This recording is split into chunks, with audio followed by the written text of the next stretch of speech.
industry experts from powerhouse brands. Earned Summit, Building a Community by Tribe Dynamics.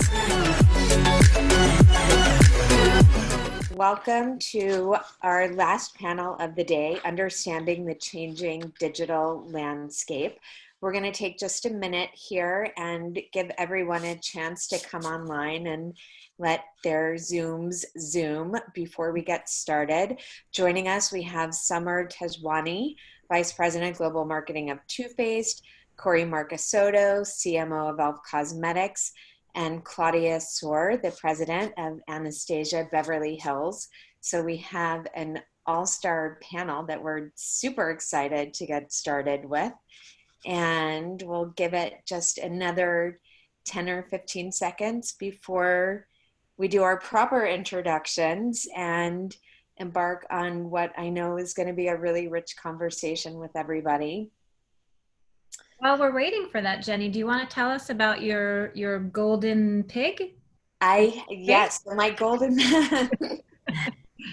that is my piggy bank. It's part of my piggy bank collection. Also, I'll just apologize to everybody in advance. I have a full house over here, so you may see my daughter and my husband coming in and out as we're talking. But I think that we can get started. So welcome everyone to this panel, Understanding the Changing Digital Landscape. We've got Soare Tejwani, the Vice President of Global Marketing of Too Faced, Kory Marchisotto, the Chief Marketing Officer of e.l.f. Cosmetics, and Claudia Soare, the President of Anastasia Beverly Hills.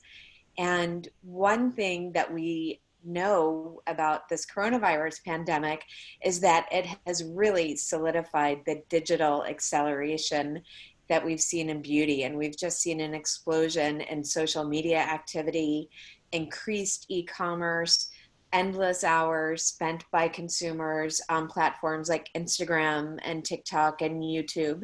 And today, our panelists are really going to share with us their point of view on how the landscape is evolving and what the world will look like as we start to return to a new normal, whatever that is. So welcome, everybody. Thank you guys so much for joining us. Thanks for having us.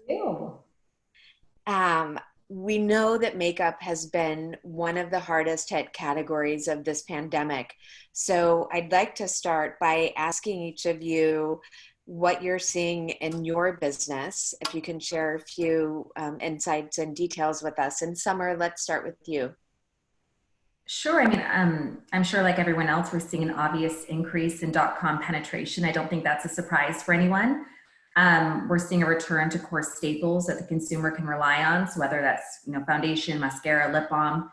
But for us right now, we're really doubling down on where the consumer now shops and where the consumer is learning about new products. So we're really knowing that without the strength of our brick and mortar business option like we've had, where is that consumer, whether that's Instagram checkout. I think there's a lot of new upgraded virtual try-on options that in the past, they weren't as, I think, great of a technology option as they are now, and they've come a long way. So we're really doubling down on exploring those efforts too. Great. Kory, what about you? How's business? I would echo that and add it's a roller coaster when you add in the brick and mortar impact. So e.l.f. Cosmetics is sold predominantly through mass channels. Those channels are still open, unlike my prestige counterparts. And what we certainly see is there was stimulus spikes. There's moments of, hunting and gathering. So I think from a business perspective, it's definitely a roller coaster ride.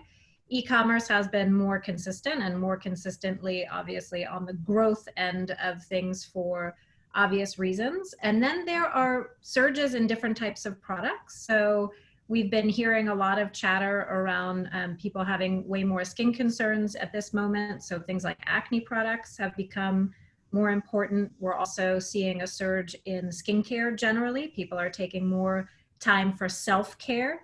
So it's been a moment for us to really propel forward the products that are really meeting the unique needs, wants, and desires of consumers at this moment. And when we strike that chord between, being at the crossroads of what we deliver really well through product and what it is that they really need right now, we have the highest impact.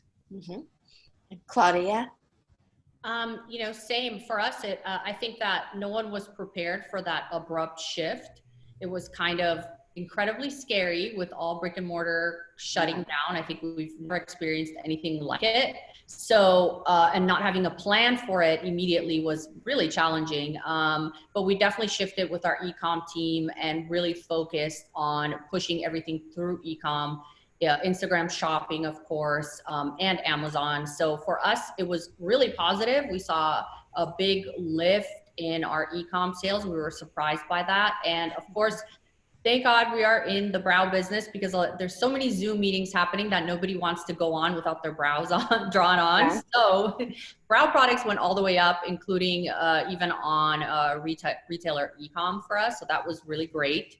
But I think what was really wonderful during this time is having an ability to reconnect with a team that is so usually focused on go, go, go, go. Mm-hmm. That includes everyone from the VPs to the field to everyone internally. So it's been a great time to really plan and connect with the teams and come up with marketing initiatives go forward that I think have been incredibly successful, like integrating our field team, which I'm sure we'll talk about in a minute. But and I think that was something that we wouldn't have thought about had this not happened.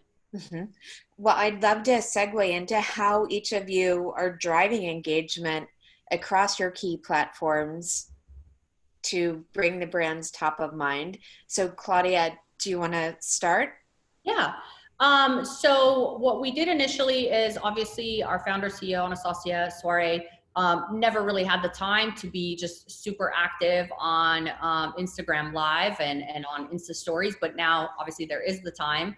So she went ahead and kicked off 2 different series. One is kind of just talk with Anastasia. So it's where she has guests, and it could be anyone from her cooking with a chef across the world to someone in makeup or a friend of hers that is perhaps a dermatologist. So it's a talking piece, and it's kind of, more human aspect, taking it out from just closing a sale. It's more getting to know the brand founder, of course, and doing something interesting, because I think people, yes, they want to buy things, but they don't want to be sold to all day long. They're bored at home, or they're frustrated at home, and they'd like to see something that they might be able to implement.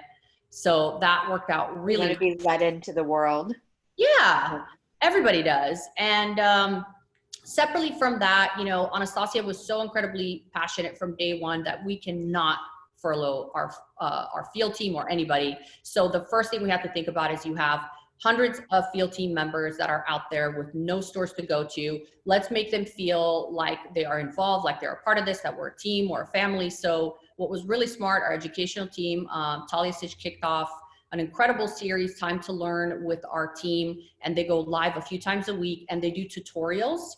Mm-hmm. And let's say they pick a concept, it could be brows, it could be contouring, and it's very educational. It's very thorough. It's something that is really catered to someone that wants to learn, and it's been very successful. And they're contributing on social media, which is something that they've wanted to do and just didn't have the time because they're always in stores. And it's been very positive for us, like I said, not only from a team building perspective, but also engaging and connecting with our customers. So both are equally important. And, we link sales, and that happens too. Mm-hmm. And as a brand, are you creating a content schedule for those kinds of events, or is that? Yeah.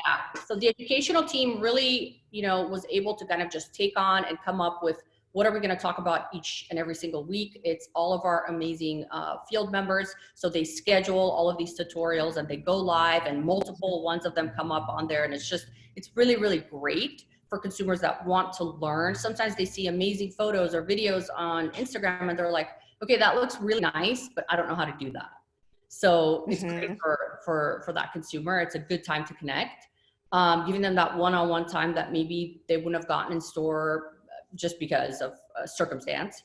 And we are scheduling them. And then Anastasia has her own series happening also twice a week, but those are different topics. That's got it. Kory, what about you? I mean, e.l.f. has become the darling of TikTok. How are you driving that during coronavirus, and what other platforms are working for you, and why? Yeah, I think you can't say the name e.l.f. anymore without associating it directly to TikTok. One of the things that was truly amazing with the first campaign that we had on TikTok, which was the hashtag Eyes, Lips, Face, was that we really built this incredible asset that became not only a well-known TikTok campaign, but also a very well-known song that beauty influencers across all brands were using to put forward content. So we asked ourselves when COVID hit, how do we take something that is an existing asset that can have the biggest amount of impact in the shortest amount of time? So we went back out into market with a remixed version of Eyes, Lips, Face. We asked the artists and Republic Records, who are our partners, if they would remix it into a public service announcement. And we turned it into Eyes, Lips, Face, Safe. And the lyrics were all about hand washing, social distancing. So we took a very serious subject matter, put a fun spin on it so that Gen Z would engage with that piece of content, not only because of the toe tapping song, but also washing their hands and social distancing at the same time. So it was a way for both us and the artists and Republic Records to really come out at this time and to do our part to help stop the spread of the disease. So that was one critical thing that we did on the TikTok platform. And we had over 10,000 videos created using Eyes, Lips, Face, Safe. And something that was very new is some of the influencers that wanted to participate in the program asked us to pay them in donations or make a donation to the charity of their choice, you know, instead of taking money for them, which I thought was truly extraordinary and a really great effort. Outside of, I would say, new campaigns, the other two things that we're doing, one very similar to what we just heard from Claudia, is what we call e.l.f. Inside Out. So it's taking our employees and shining a spotlight on them and really bringing forward the core values of e.l.f. e.l.f. is a brand that is truly empathetic with a lot of heart and soul. And that's what a lot of people are looking for right now. So our CEO, who has never been on IGTV before, we put him out there. We gave him an Instagram Live and the audience loved him. We are hearing from various audiences and consumer insights that are telling us that people want to hear from the employees. Like, this is an important moment for them to understand who is behind the brand that they support and are connected with. And then I would say that, are they interested in information about how the company is taking care of its own employees and also the greater good? Absolutely. And when Tarang was doing his IG Live, we were obviously all enamored by the questions. A lot of questions about our supply chain. How are you keeping your employees safe? How are you keeping your consumers safe? What efforts and energy you're taking? But then also, what do you like to make for dinner? What kind of meals are you having? You know?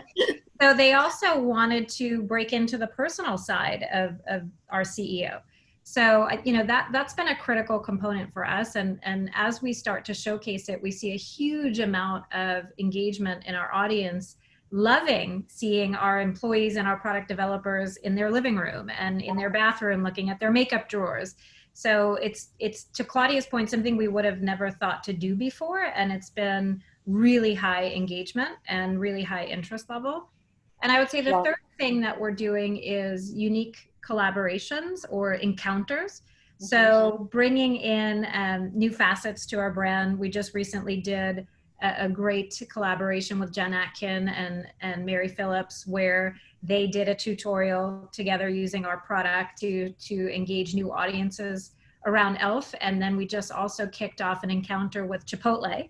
So e.l.f. and Chipotle has been not as natural a connection. Yeah, it has been absolutely extraordinary. And to see the engagement from our audience, some of my favorite comments have been e.l.f. and Chipotle, my two favorite things. Oh my God. So it's we're continuing to surprise and delight in new and interesting ways. I mean, so you referenced questions, and I just want to say to our audience who is listening in, there is a Q&A format at the bottom. So if you have questions, please type them in, and we'll leave time during the conversation to get to them. Summer, what is working for you across different social platforms? Yeah, I think we've always had a really, engaged fan base. I think what's different now is that the posts we're actually engaging with our fans authentically and just asking them simply, how are you doing?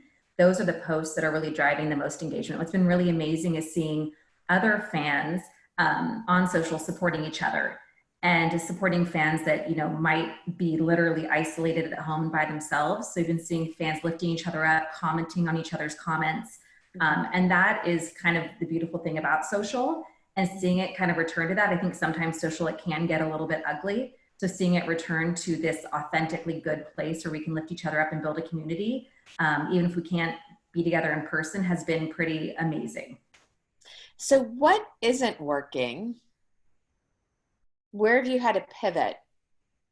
With social? Mm-hmm. I think that, you know, IG Live has been pretty fantastic, right? It was almost dead in the water, I think, before everyone was isolated at home. You didn't see a lot of brands engaging with it. We started engaging with it. It's been fantastic, but I do think that there's been some sort of, you know, drop off, especially over the last few weeks. I don't know what other brands are seeing, but I think it's just so saturated right now. So there's just so many people on IG Live at the same time. I think that people are a little bit burnt out about it. We've been shifting to TikTok, doing TikTok lives, and then looking at kind of different ways to engage with our fans, whether it's having our field team engage with them on a more personal level, treating them like micro influencers, and looking at ways where our team can actually have kind of one-to-one interactions with the fans as well.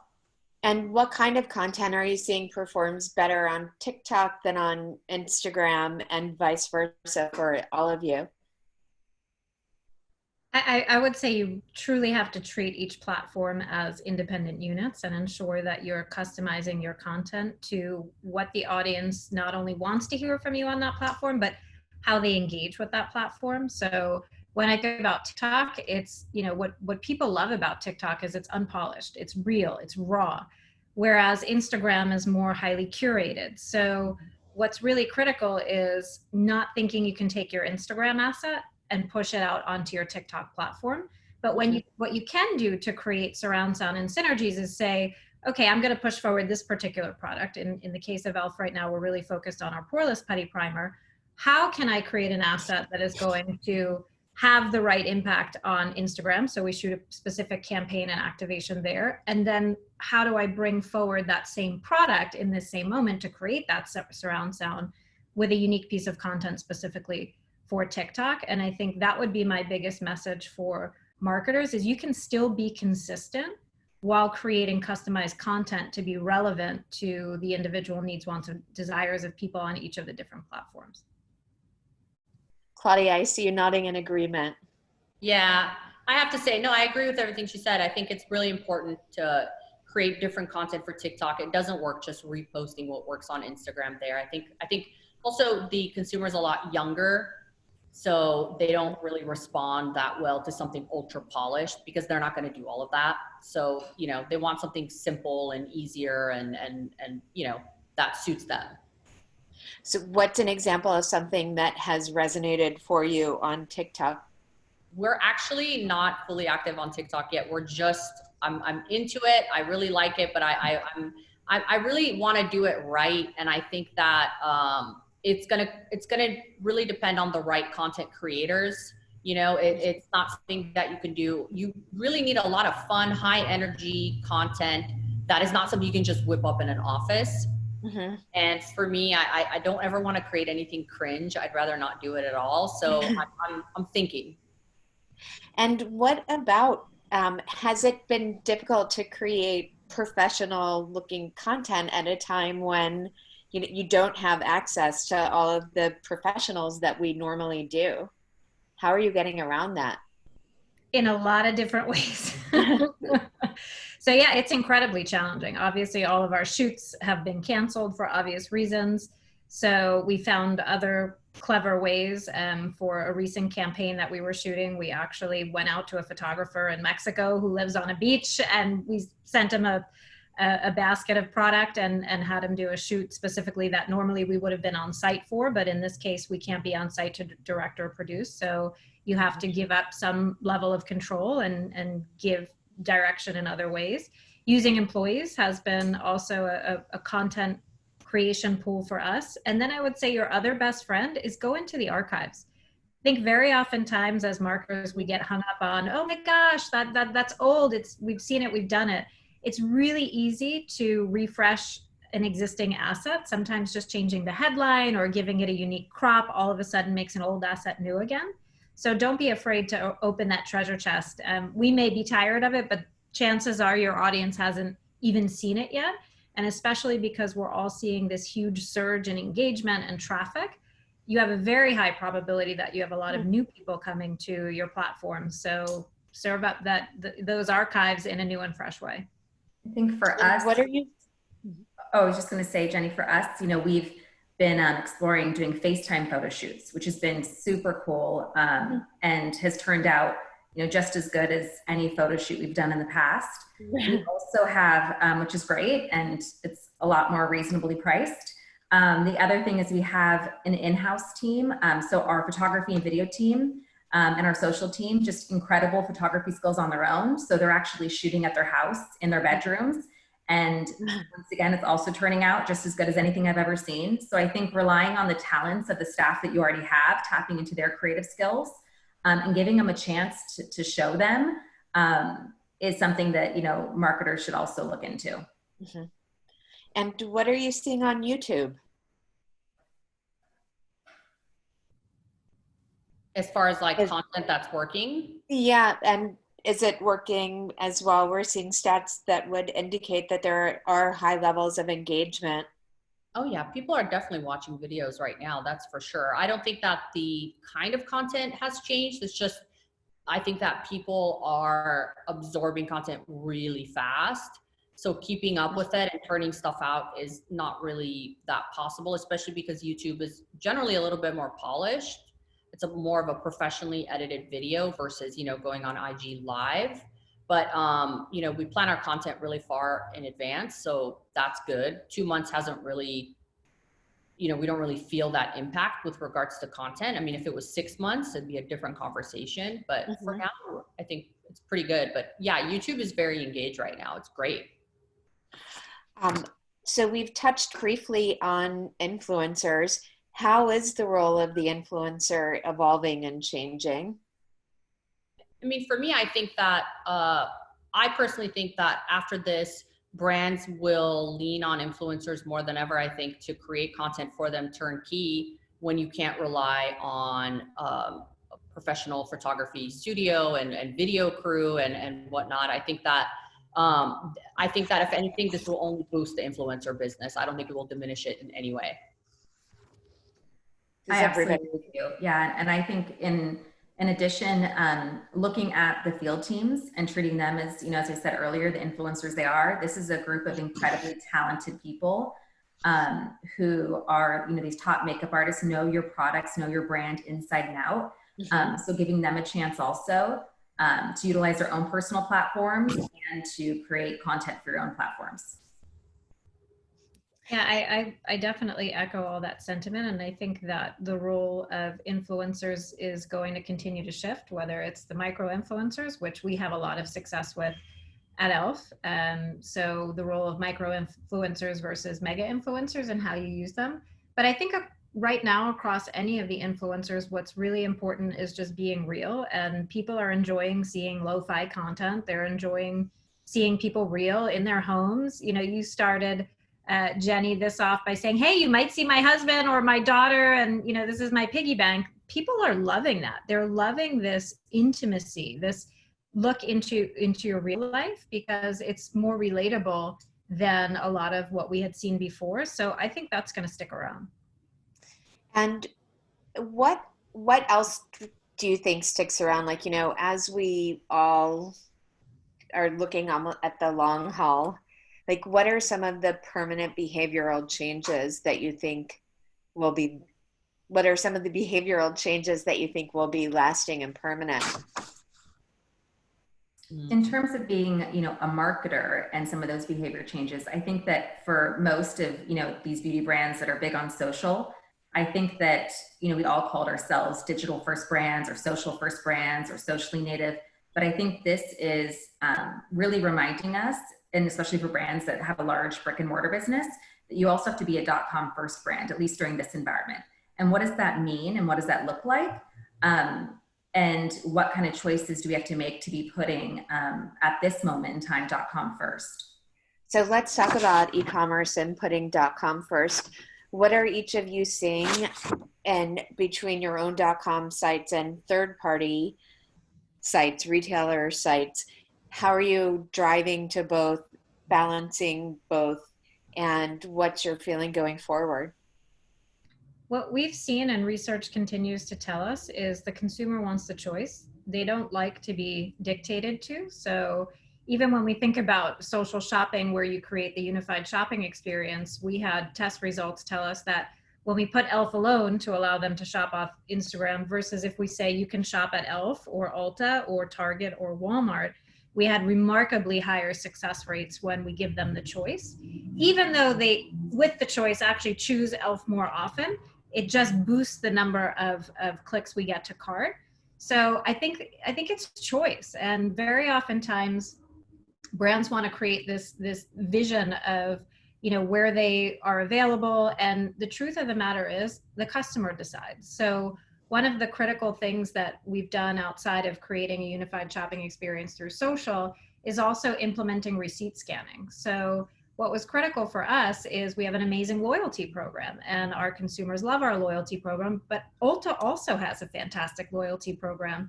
So we want you to feel good about shopping for e.l.f. no matter where you shop. So we introduced receipt scanning where a consumer can shop at Ulta, upload that receipt to our site and still get points on our loyalty program, even though they didn't buy the product directly with us.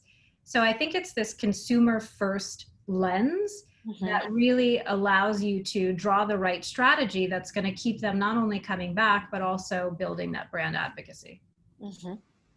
Summer?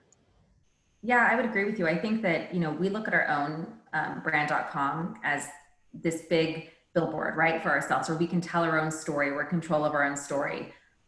We can message products in the way we want. It's a full immersive brand experience where you can come and kind of be our best friend. But we also have incredible retail partners. And so just as Kory was saying, you know, giving the consumer the option of where they want to shop is key, but being able to own your own message on brand.com, I think is something that we're going to be leaning into a lot more. What channel is working better for you right now? Is your own .com working better than the retailer one? You know, I think they each have their own positives and areas. So for one of the things that we've recently launched is skincare for the first time. So being able to tell our skincare story and our founders, you know, personal reasons for launching skincare and his kind of unique take on it in a huge way. When you're launching a new category for a brand, you need a lot of space to tell that story.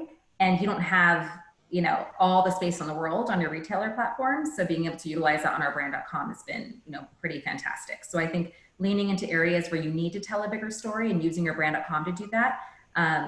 And then with the retailers, kind of giving them each their own spotlights on other products. And Claudia, what's working best for you? I think that it's all working, but I think we really, really are enjoying what's happening on AnastasiaBeverlyHills.com. I think that it's been really nice to be able to rely so heavily on our own .com, because you really get there and you get a catered Anastasia Beverly Hills experience. Whereas, you know, on the retailer side, sometimes you have to, you know, they're selling a lot of products, obviously, so it's not like you're the #1 marketed item always. You're going to have to wait your turn, which is also great. But I think that, you know, finding a way to get the consumer to come directly to your website is always a challenge for any brand. But I think that that's going to be something that I feel in the last 2 months, everyone decided we should put more muscle behind.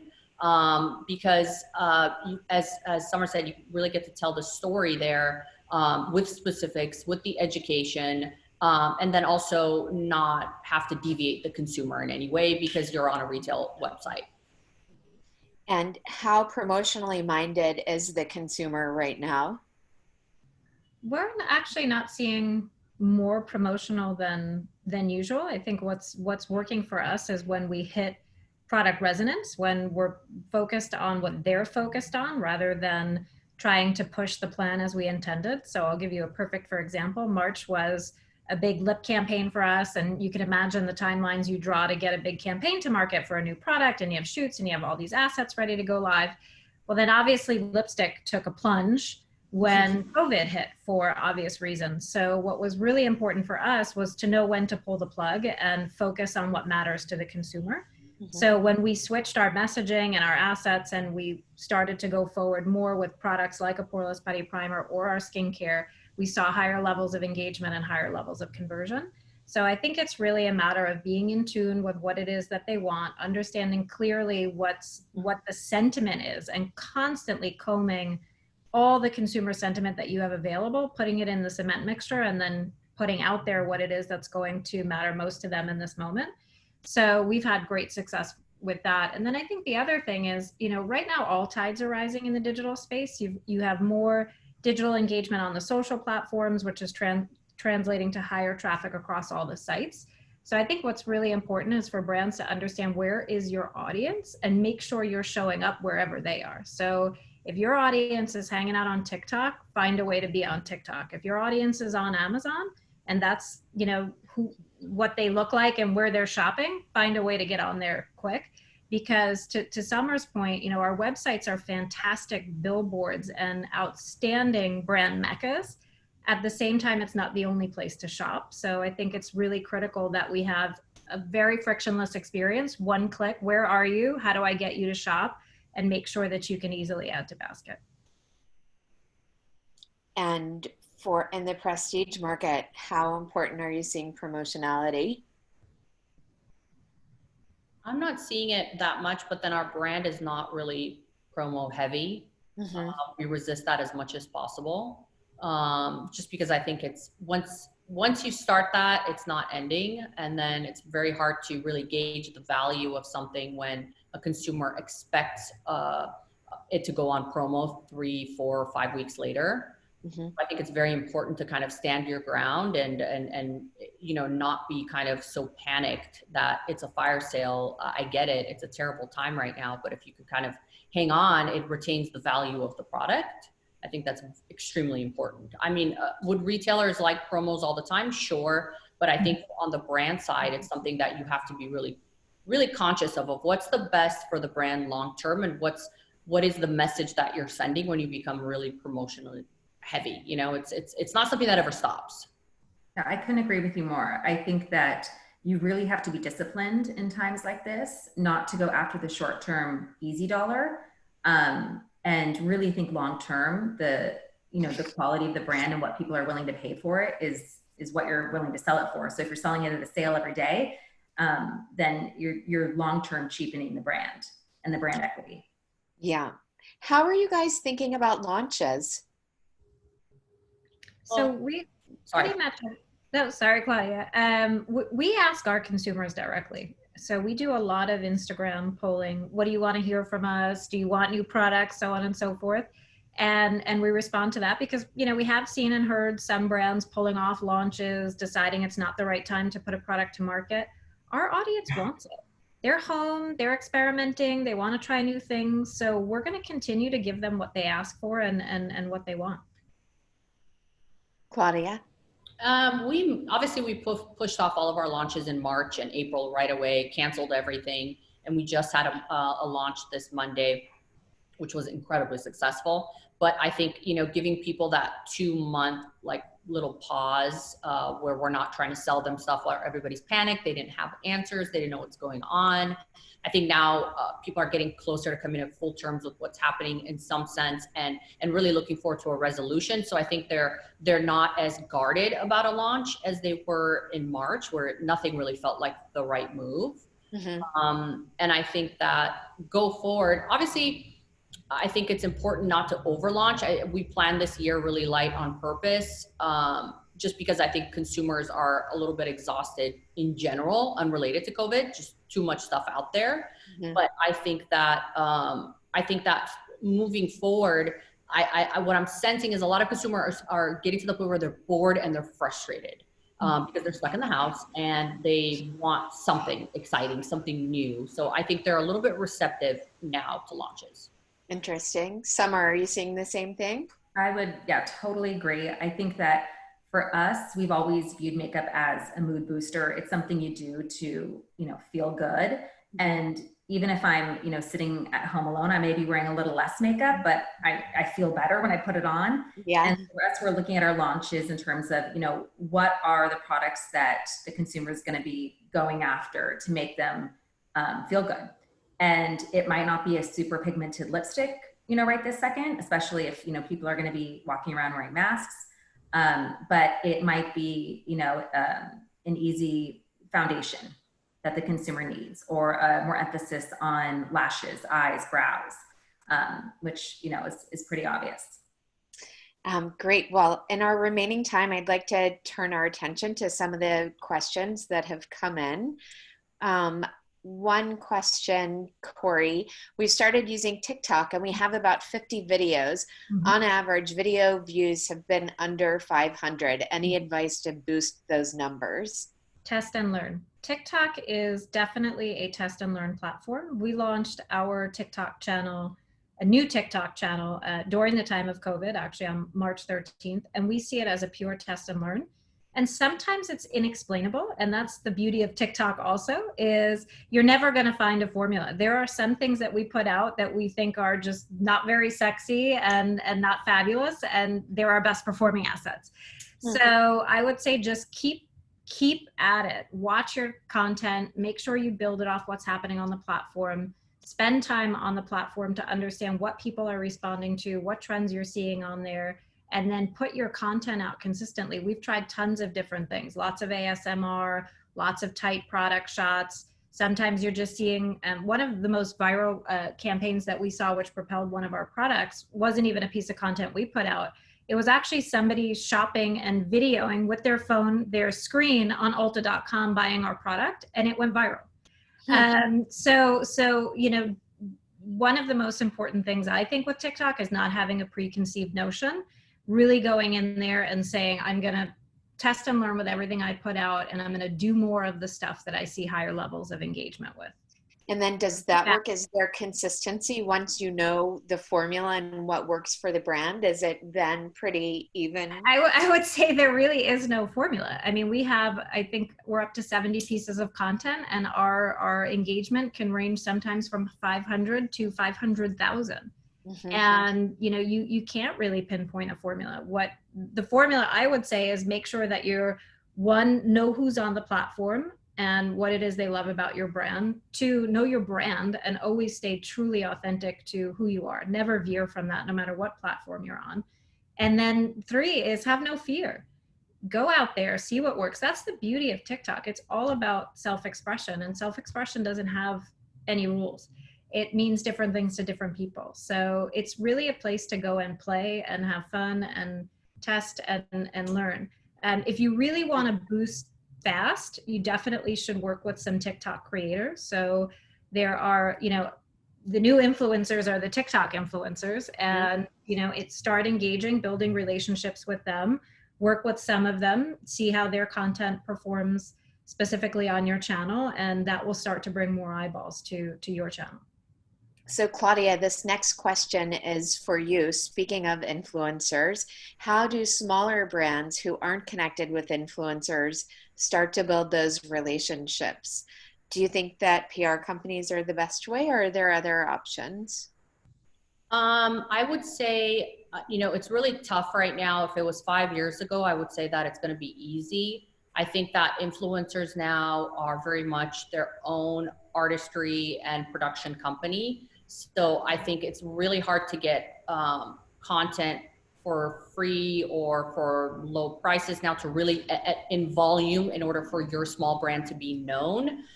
Specifically for Instagram and YouTube, I think that TikTok could be an opportunity because it's newer, and a lot of the influencers, although there are some that are extremely successful and huge, there's a lot of other influencers on there that maybe don't even perform as well on TikTok as they do on other platforms. So I think that could be a good avenue to go and keep your costs down, or even hopefully get content in exchange for product and things of that nature. So I think that would be beneficial.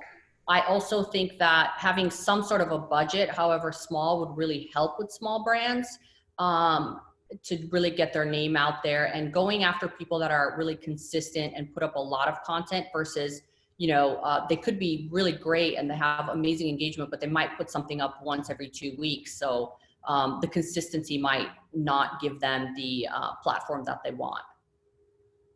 Got it. Thank you. Summer, this next question is for you. Do you find that it's best to work with TikTok agencies or to reach out to the creators individually? I think that reaching out to creators individually is always going to be, probably the best for most brands, because you can build personal relationships, but sometimes that's not possible. Sometimes you don't have the bandwidth. Sometimes you can't, maybe you don't have the talent in-house to build those relationships. And in that way, an agency can kind of be the right way to go. For us, we've been on TikTok now with our own platform on there for over a year. And I'd say we've seen the most incredible success, just literally reaching out, just like we used to do back in the day on Instagram, 7-8 years ago, when we would just reach out to influencers that we liked their content, that resonated with the brand, that were authentically already using our products, and just reach out to them and invite them, to our offices or out to coffee. Nowadays, it's probably going to be inviting them on a Zoom call, but just building authentic relationships with them. And that's where I think that you get, the best return. And here's another question about consumer buying habits. And how do you think that the pandemic is impacting how consumers buy? Do you see a movement towards consumers buying less but better? And what are your views on sustainability? Is this something that has become even more important during this time, or is it taking more of a backseat? I would say that what we're seeing, but again, this is a mass market brand at an everyday low price. We actually have seen an increase in our AOV. So we're seeing that we're actually having larger baskets. So I think part of that is the experimentation. I'm home. We do lots of tutorials, as I'm sure all of us in this room do, around getting you ready for your work Zooms or whatever themed Zoom that you're heading into, because life has become a Zoom room. So we are actually seeing an increase there in terms of the number of products and also trial into skincare. So that has been huge. I mean, we definitely see a lot more care and concern for the skin. And I think a lot of people are moving into a bigger routine. Maybe they were only using a cleanser before. Now they want to try to increase their routine to a 2 or 3 step process. So I think as it relates specifically to skincare, we are seeing a lot more engagement with a lot more types of products. Great. And I think in prestige beauty, formula is king, and it will continue to be that way, especially as we move into, if the consumer has only a specific amount of money and maybe, can't buy as many products as a consumer used to, they're going to choose and vote with their dollar based on formula. And so we are putting an even greater emphasis, and I know a lot of other prestige beauty brands are, just ensuring that we have the best formulas available. great. And my final question to wrap up our session for each of you is, despite how awful this crisis and pandemic has been, what's been the silver lining for you personally during this time? For me, it was, I think that it's been I finally got a chance to work on my projects without somebody bugging me every 3 minutes. It's the greatest thing ever, because everyone always goes, oh my God, I wish we had the whole, next year planned and everything. And I go, I would do it if I didn't get called into a meeting every 2 minutes. So this has been amazing for me with regards to being able to actually create, because I have to make products, which requires I have to be alone on my own. So that has been really, really good. Again, connecting with our field team. My mom and we couldn't be getting along better than ever. I swear. Sometimes I'm like, okay, Mom, stop calling me 10 times a day. That's what I'm doing. So it's been really, despite how awful it is out there, it's been really positive with regards to having the time to focus, connecting with the team, and everyone, like I said, Anastasia put so much emphasis on making sure that every single one of our employees is taken care of, that it's really reconnected all of us, and they feel loved and supported. So it was like a good test of who's got your back, and she came there and she came through for them. So right now the love meter is high. Mm. It's great. That's amazing. I would think for me, it's two things.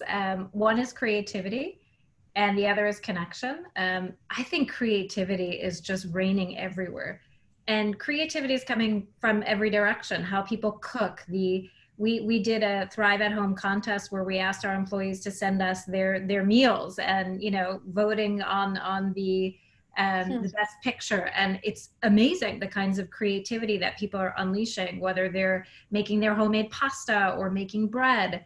We also know everybody's home with their kids, who are now part of their work life as well as part of the lines are blurry, right? So we invited all of the kids to a town hall, and we did a kids creativity showcase called Eyes, Lips, Face Kids. And we had the kids unleash their creativity. And I just see creativity coming forward in so many ways: how we make product, how we put product to market, how we work, how we thrive.